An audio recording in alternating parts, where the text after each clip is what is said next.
안녕하십니까. 재향군인의 안보교수 장형룡입니다. 향군 안보정론을 시작하겠습니다.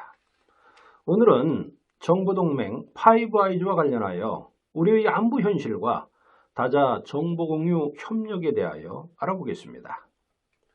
미래학자 엘빈 토플러가 그의 저서 제3의 물결에서 21세기를 정보화 시대가 될 것으로 예견한 이래 그가 예측한 20년에서 30년 후의 미래는 대부분 현재가 되어 첨단 정보사회 속에서 우리가 이미 누리거나 겪고 있습니다. 과거이든 현재이든 얼마만큼의 정보를 획득하여 어떻게 분석, 활용하는가에 따라서 부족 혹은 국가의 존망이 결정된다고 해도 과언이 아닙니다. 특히 현대는 비약적인 과학의 발전으로 고급 정보를 확보할 수 있는 능력 있는 나라와 그렇지 않은 나라의 차이가 크게 벌어지고 있습니다. 따라서 국가별 효율적인 시너지 효과를 위하여 필요에 의한 정보 공유 수단을 강구하고 있는 것입니다.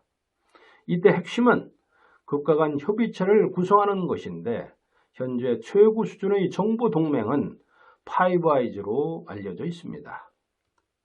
최근 미국이 우방국 간 핵심 이익을 위한 공유체계인 파이브아이즈에 한국을 참여시키는 방안을 검토 중이라는 내용이 보도되면서 한국의 전략적 위치와 향후 전망에 대한 논의가 다양하게 이루어지고 있습니다. 파이브아이즈는 1946년 2차 세계대전 이후 미국과 영국이 소련 등 공산권과의 냉전에 대응하기 위해 맺은 정보 공유 협약이 시초입니다.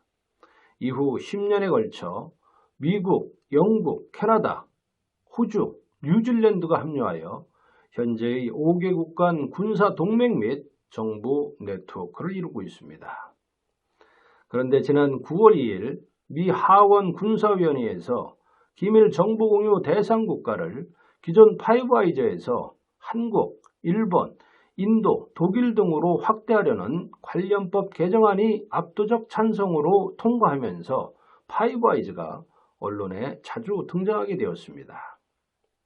미 의회는 이번 개정안에서 한국은 북한, 중국과 지리적으로 가까워 정보 접근성이 좋고 미군 28,500명이 주둔하고 있다는 점 등이 정보공유 수준을 높일 만한 요인으로 꼽았습니다.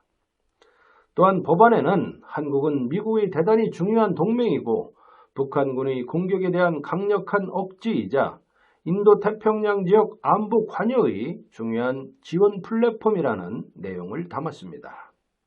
이 개정안은 국가정보국이 국방부와 조율하여 참여국 확대 시 이점과 위험성, 기술적 한계, 각국의 기여도 등에 대한 검토를 거쳐 내년 5월 20일까지 의회에 보고할 것을 요구했습니다. 이에 대해 미국 안보 전문가들은 파이브아이즈에 한국 참여를 추진하고 있는 미 의회의 행보에 회의적인 시각을 드러낸 바 있습니다. 브루스 베넷 랜드 연구소 선임 연구원은 공유된 정보에 대한 비밀 유지가 한국 파이브아이즈 가입의 핵심적 기준이 될 것이라고 전제하면서 수년 전 한미연합사령부안에서 연합사가 한국군과 공유한 정보 중 일부가 언론에 흘러들어간 사례가 있었다고 하면서 미국은 그런 정보가 공개적으로 유출되는 것을 원하지 않는다고 지적하기도 했습니다. 게다가 이번에 거론된 파이브아이즈 확대 대상국인 일본과 인도는 미국이 주도하는 중국 견제협의체 쿼드에 참여하고 있습니다. 우리 입장만 살피다 보면 안보는 미국, 경제는 중국, 즉 안미 경중이라는 말이 일면 그럴듯해 보이지만 이것은 미중 관계가 우호적인 상황에서나 가능할 뿐 실상 안보와 경제는 서로 분리하여 존립할 수 없습니다. 미중 대결이 심화될수록 한국의 전략적 이입지는 좁아질 수밖에 없는 한계점을 안고 있습니다. 모후성 전략으로는 많은 것이 제한된다는 것을 고려할 때 안보적 차원의 리스크는 물론 국익에도 큰 손실을 입을 수 있어 매우 어려운 선택이 요구되는 사안입니다. 지난 11월 19일 미 평화연구소가 주최한 대담에서 커트 캠벨 미 백악관 인도 태평양 조정관이 중국 견제용 군사동맹인 오커스의 확대 의향을 밝혔습니다. 그는 오커스는 개방형 구조라며 당장은 아니라도 시간이 지나면서 아시아와 유럽의 다른 나라들이 참여할 것으로 예상한다고 했습니다. 아시아 정책을 주도하는 캠벨 조정관의 이번 발언은 향후 한국의 오커스 참여 요구 가능성에 주목하게 된다는 평가입니다. 우리 정부는 바이든 행정부가 출범하면서 쿼드의 확장형인 이른바 쿼드 플러스 출범 가능성이 제기되자 투명성, 개방성, 포용성이라는 3대 원칙에 부합한다면 어떤 지역 협력체와도 적극 협력할 수 있다는 입장을 견지해왔습니다. 파이브 아이즈에 대해서는 지난 9월 7일 외교부 차관이 국회 외교통일위원회 전체 회의에서 지금까지는 파이브 아이즈 가입 문제에 대하여 공식적으로 검토해 본 적이 없다고 말했습니다. 코로나19의 전 세계적인 확산이 이어지면서 불확실성의 시대, 포스트 코로나, 뉴 노멀 등 경제사회의 위기 이후에 정착한 상태를 가리키는 용어들이 자주 등장하고 있습니다.